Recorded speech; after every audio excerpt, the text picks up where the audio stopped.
माधव पांडे है, मैं आपका माधव पांडे।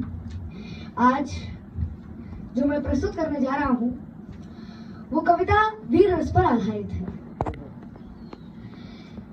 ये कविता उस 18 साल के नवयुवक बेटे की है जिसकी शादी हुए अभी 4 दिन हुए और 5वें दिन वह कारगिल के युद्ध पर चला जाता है।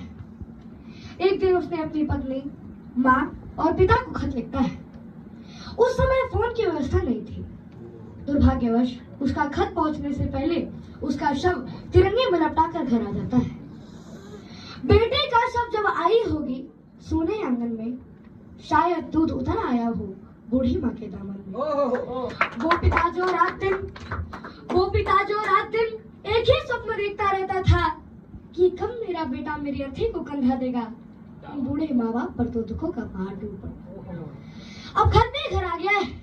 उसमें लिखा था, हे प्रिय, यूं तो तुम्हारे इश्क पर ये जान भी कुर्बान है, पर माते वतन पर ये अपना इश्क भी कुर्बान है, ये अपना इश्क भी कुर्बान है। फिर 2-4 लाइनें उसने अपनी माँ को भी लिखा है। जरा कल्पना कीजिएगा कि माँ तुम्हारा लाडला अभी शरण में घायल हुआ है। फिर देख मेरी वीरता को मेरा शत्रु भी कायल हुआ है। रक्त की होली रचाए मैं प्रलयंकर दिख रहा हूँ। माँ उसी शोणित से मैं तुमको पत्र अंतिम लिख रहा हूँ।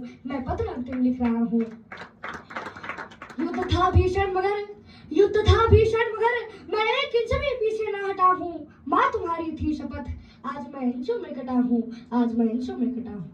एक गोली वक्ष परमा कुछ देर पहले ही लगी है। माँ कसम जो तुमने दी थी वो आज मैंने पूर्ण की है। तो छा रहा है सामने माँ, आग के आगे अंधेरा, पर उसी में दिख रहा माँ आज मुझे अंतिम नूतन सवेरा। कह रहे हैं शत्रु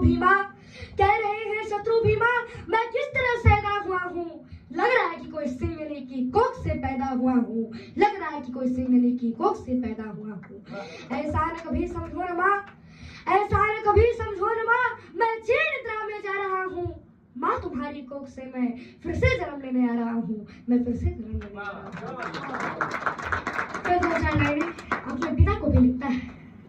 कहते हैं कि वो पिता बड़े ही सौभाग्यशाली होते हैं जिनकी अर्थी को कंधा उनके बेटे देते हैं। कैसा लगा होगा जब जवान बेटे की अर्थी को कंधा उनके पिता और दादाओं ने दी होगी। जितनी भारी लगती है ये शेषनाग को धरती, उतनी ही भारी लगी पिता को उनके बेटे की अर्थी। माफ करना मुझे पिता, मैं पितृ से उरी नहीं हो सका। मैं तो तुझे बचपन में ही पहले ही बहुत दुख दे चुका हूँ और कंधों पर खड़ा हो आसमां सर ले चुका हूँ। तुम सदा कहते न थे कि ऋण तुझे भरना पड़ेगा। एक दिन कंधे पर ले मुझे तुझे चलना पड़ेगा। पर पिता वो भार अपना तनिक न हल्का कर न पाया। तुम मुझे करना क्षमा, मैं पितृ इनको भर न पाया। फिर 2-4 लाइनें उसने अपने प्रियतमा को भी लिखता है कि अंत में तुमसे प्रिय मैं आज कुछ फिर मांगता हूँ।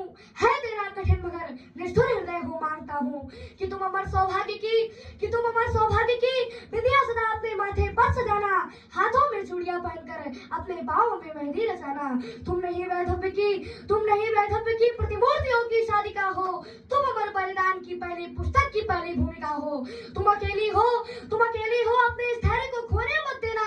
भरत है इस दुख से हृदय, पर आंखों को रोने मत देना।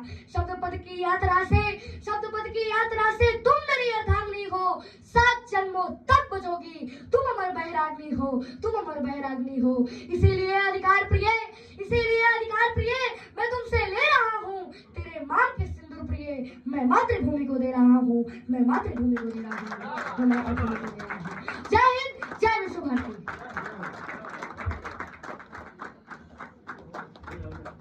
भाई का उम्र और भाई का कविता आप देख सकते हैं। वाह, बहुत खूब, बहुत आगे जाओ। देखा